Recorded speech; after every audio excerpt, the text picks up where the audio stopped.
Hello, my beautiful people. Good afternoon, good morning, good evening. Depends where you are in the world. I hope you're all keeping well, keeping healthy, keeping connected. Keeping connected is very important. In my last video, I talked about this toxic relationship epidemic.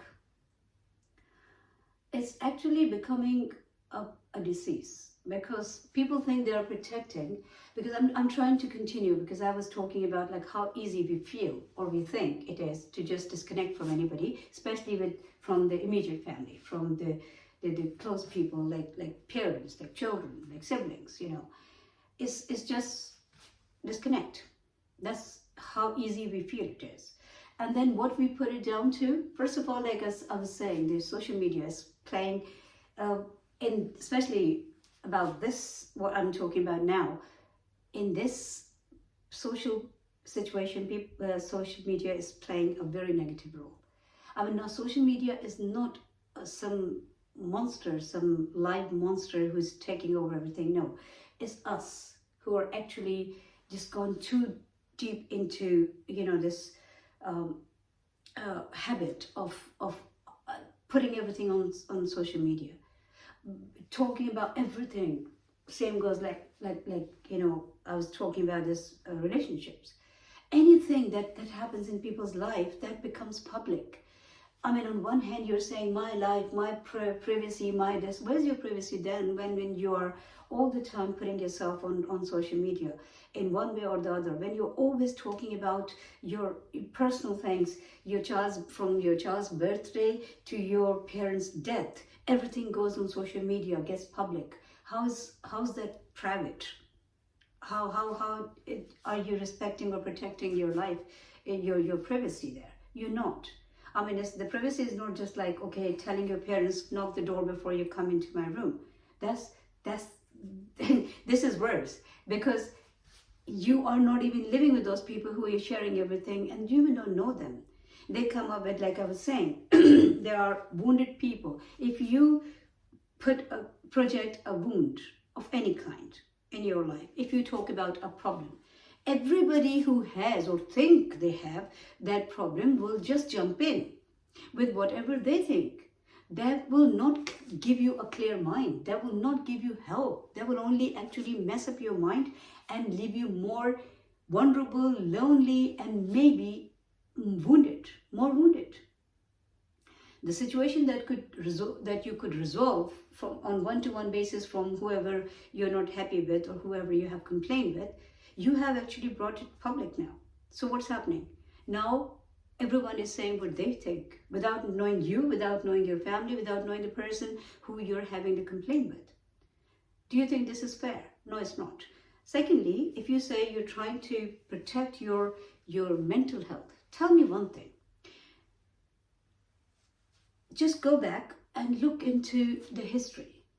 I mean, I'm not saying people didn't have mental issues, mental problems, mental health problems in those days. They did. But what is the ratio today, now? Has it increased or decreased? That will give you your answer. It has increased. It's tremendously huge now. And the frustration and the insecurities have reached to the point where if we don't control them, they are going to explode in a very bad way for all of us, for the society we live in. Why are we not recognizing it? On one hand, we are so clever, we know everything. And on the other hand, we just don't see the things closest to us. So just look at this. How is it affecting you? It's affecting you badly.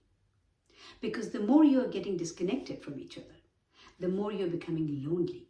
We're not meant to be lonely. We are social animals. No matter how independent you can be in yourself, but you still need other people to operate in a healthy way. You do. That doesn't mean that you should be on each other's faces all the time, 24 hours. You're just not giving energy. We also need the space, but healthy balance.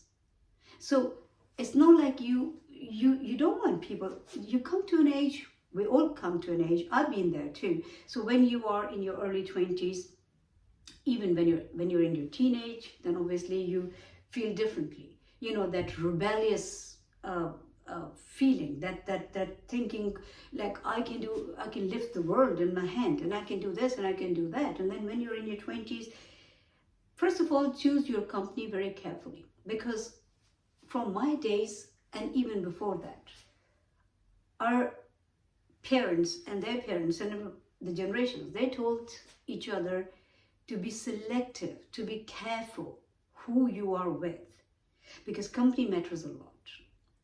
Your friends can make you and they can break you. Your company can make you somebody positive, they can also make you somebody negative. Depends who you're hanging out with. I'm not saying be judgmental about those people, also help them. I'm not saying leave your friends just because you're in some situation. But always know that they are in a situation. So then probably you can help them, but you're not going to adopt, because they are in a weak moment at that minute. Anybody can be. So if you are hanging out, like I said, I mean, if you are hanging out with someone who is drinking every day and drinking heavily, ultimately it will affect you. Even if you're a non-drinker, at some point, unless you make a conscious choice, no, I'm not going to do it. And I will also try to probably help my friend to come out of this unhealthy habit and keep it to a healthy limit. But that can only happen when you are steady on your feet. When you're in a vulnerable situation, when you're not happy with your parents, when you're not happy with your spouse, when you're not happy with your children, when you're not happy with a friend, when you're not happy with your siblings or anybody, that's not the time to talk to the world. That's not the time to talk to the world. Because the world, who you're attracting at that time, you're only attracting the ones who have the similar feelings, rightly or wrongly, or they are in that self-victimized mode. So if you talk to those people, what they're going to give you. Like if I have, let's say if I have $1 in my pocket, and you want me to give you €1, how can I do that? I can only give you what I have in my pocket. Same goes with the people who are already wounded, injured emotionally. What can they give you?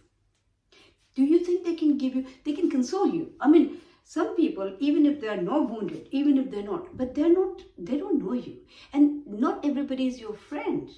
Trust me, not everybody is your friend. I mean, that's why people used to say, have less people friends. It's really very lucky to have friends. But not the whole world can be your friend. You choose your friends. You click. And then, that like-mindedness, that feeling for each other, that standing for each other, that is friendliness. That's not friendliness, that is friendship, actually. That is friendship. Being friendly and being friends is different. So anyway, so some people out of there, like I said, that boy, he said to my daughter, she's going to die anyway. It's in my previous video, I'm not going to repeat it. But so the same thing. So people can be quite careless about their comments. So sometimes people actually just come because they think like, they just want to give you what you want to hear at that time. So it's people's pleaser type of people, right? So you can't really trust them. My parents, when I was growing up, I was, a child.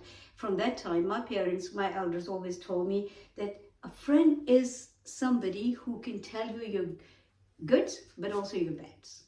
Somebody who can give you the real picture. Somebody who can be honest in their opinion about whatever you ask them or whatever they see, instead of just pleasing you.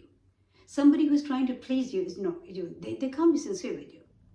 So think about it. The video has reached 10 minutes. There's third part coming, definitely, and they're all with this same title, so you can easily find them if you're interested. but please, in this time, I just want to say, please uh, subscribe to the channel. Help me to grow this channel. Seriously, I really want to reach more people, and that's only possible when you share my videos or when you subscribe to my videos, and then the channel grows, and hopefully one day, you know, we can reach more people. And these messages, I mean, it's nothing massive, nothing rocket science, you know. It's not like, oh, I'm actually every word that I say is very important. But yes, there are things that I'm trying to cover that actually are affecting our lives, and in sometimes in very bad way. So that's why I think it's very important that we should keep an eye on what's happening, what we're doing, and if we can, at least at our end, we can also try to fix them. Anyway, look after yourself and stay healthy, stay beautiful, because life is so, so, so beautiful.